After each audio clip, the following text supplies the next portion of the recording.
And the point I'm trying to get across in this exercise, and it seems kind of fundamental, it's kind of, but I want you to never approach a cow or a group of cattle without in your mind trying to figure out what they're going to do and where they're going to go.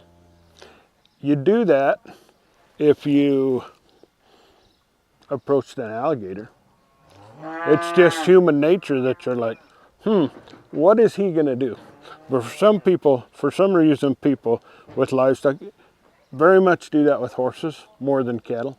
But people just walk down there with no, it seems like in cattle, they just walk down there, unless there's a cow on the fight or something going to get you. They just walk down there with no pre-thought of how they're going to go.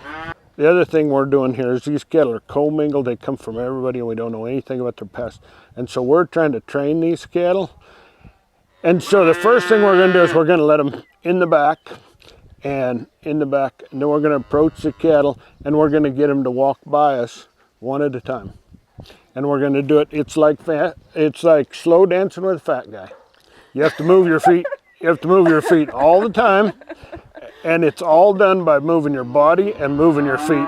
And if your feet are ever still, then you're screwing up. You never leave your feet still. You're just doing this all the time and you're turning your body. So you guys get against the fence. I'm going to bring these, you come up here a little further. I'm going to bring these cattle back to the bottom and just let them go to the bottom. But, so your body's just like a gate. So when you want these cattle to go by, you turn your belly to the fence. And I'm going to bring these cattle by me one at a time. And I'm going to try to keep them at a walk as much. I'm going to train these cattle pretty soon. We'll do this a couple times. We'll have these cattle so they just walk out of there.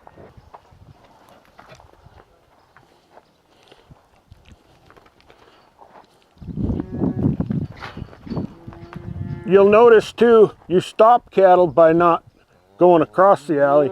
You stop cattle by going backwards. So when this one goes, if I want to stop this one, I go back here. I don't go across there.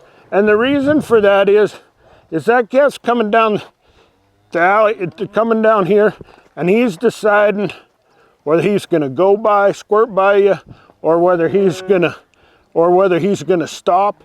And if you come straight across the cattle, you're putting that pressure directly on them, and what it does is it speeds them up. But if you go back there, he's thinking, you know, it's getting narrower and narrower. I can't get by there. See how movie these cattle keep going by me faster? Now I want to stop that one. Then I'll open it back up and see if I can bring him back to me. No, I missed him. Now here I'm going to bring this calf out of the walk if I can. There we go. Now I want that one. Not that one, as I didn't want him, but I'm going to slow him down and see if I can teach him to go at a walk. I'm still working on this calf right here. Now watch what happens when one makes a move and I go straight across. See, he turns back real hard or he goes forward real hard. This one's perfect. He's looking to say, where would you like me to go? There we go. Want him to leave it a walk? Nope. There you go, slow down.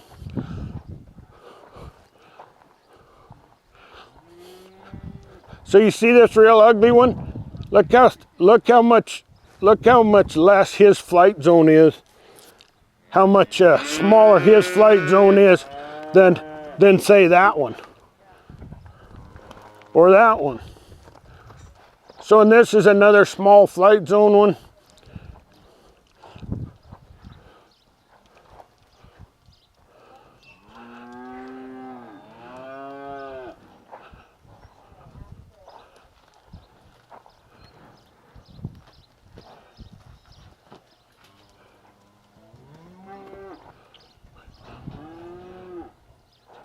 Okay, stand real close to the fence. So when you're observing, see this heifer right here? Mm-hmm. She wants to go back. So I'm going to turn my body. I'm going to go up. No, I don't want that little guy. I want that heifer back there against the fence. Right, I want her right there. and I'm going to step up here. And I want these cattle to all come by me at a walk. So now, well, that one's volunteering now. I'm going to take her out of there like this at a walk. Oh, we got her back. Okay, this is when I told you. See how he's, you would almost wonder if he was sick. So that Hereford, I'm gonna have that Hereford step out here. I'm gonna stop her. I'm not gonna let her go by me. I'm gonna stop her. And I'm gonna make her pay attention to me. Then I'm gonna open the gate up, turn my body, and I'm gonna let her come through. That little guy on the fence will be next. You can tell by looking at their face. And I'm wrong about it. Because they want to go that direction because that's where their eyes are facing. Yeah. See, I was wrong. It's this guy. But I want to bring this guy out. He's pretty gentle. You can tell by his, so I'm kind of wishing I was going to stop him. And now I'm getting too deep into my sort to stop him. See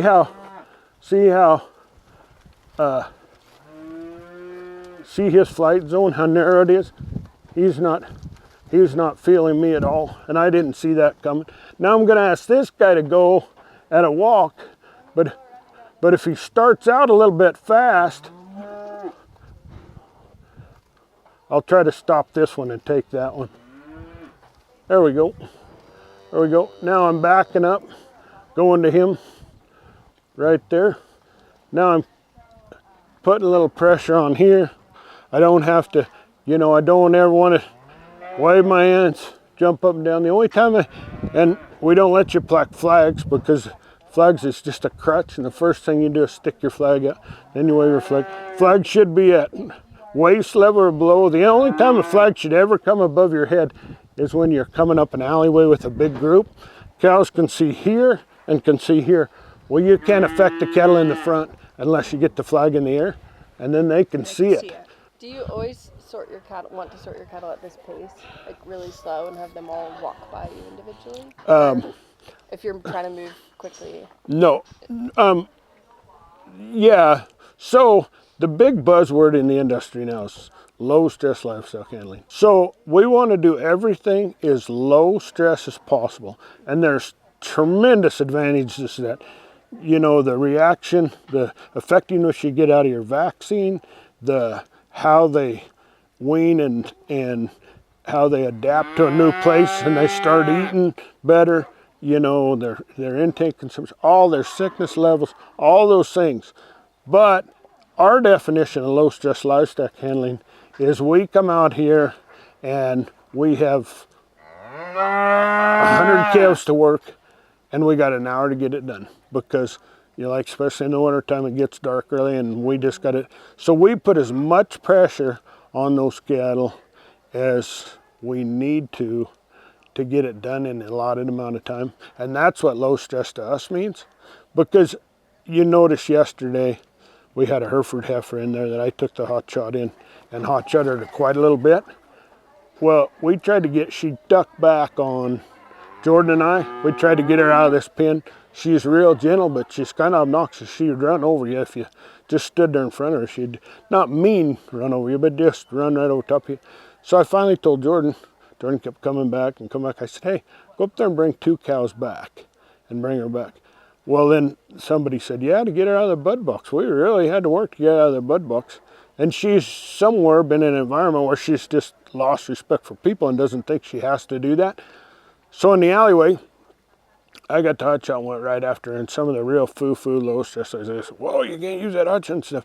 But there's as much stress on her standing there and poking her and yelling and beating on her as there is on her getting through. And so part of the flow and part of that, I wouldn't work cattle I would work cattle the basics, but if I was back here by myself bringing them up, then it would be much faster. But I'm trying to slow it down for you guys. Because the only point of this whole deal is I want you to read every calf that comes out of there. And the best way to do that is try to get, I want this calf, so I'm going to go to there, and I want this calf to go by, but I want him to go by to walk. I don't necessarily in real life. Now I'm going to put a little pressure on the rib cage, and move him back like this. I don't need to look at him. I'm looking at those, trying to figure out. This calf's hard to get out of there because he's so gentle. He's got such a small flight zone that you almost have to get back in your other cattle's flight zone in order to get him to move forward, because he's a Jersey cross bugger. See, you just look at there, like, see that little calf with the bally face? That calf's not going to come out. I don't think I can draw that calf out of there, because you can just kind of tell by looking. The one on the fence right there, it'll go. If I turn, take that pressure off, it'll go a little bit. This little guy wants to beat me to it. There we go. I'll just take him out of there. But like this is maybe too gentle. You don't want to have to get that close, because that's how you get kicked and stuff. They're either wild or too gentle. The point about getting these cattle to go by me and walk one at a time is because they go from here into the alley, and then you go down, you get 5 to walk by you one at a time. You bring them back to the bud box, you get 5 to walk around you and go up the alley. So we're actually training the cattle for what's going to be way easy over there. You know, and it just, I mean, you get them trained after a while. We can actually, we put 4 or 5 cows in the alley and leave the alleyway open. And our mother cows will flow through by themselves. You go and work up inside the barn, work the alley, and they'll start loading themselves. So, but anyway, yeah, I mean, I think you're getting the idea. You just come down here, and the whole thing's about moving your feet. I'm going to over-exaggerate it here, but I'm just going to move my feet. I'm just going to move my feet the whole time. See, I'm going to stop that guy. He doesn't need to take off at a trot. I'm just going to stop him and get into his, there you go. See how I was able to stop his forward motion and then step back, move my feet, and let him. The most important thing is you can remember, it's just like slow dancing with the fat guy. This makes it a little hard because these calves, I think they went through the last camp too, and they're so gentle. Like that calf, he should have taken that clue and walked on by me. I'm going to get the Hereford calf from the back there.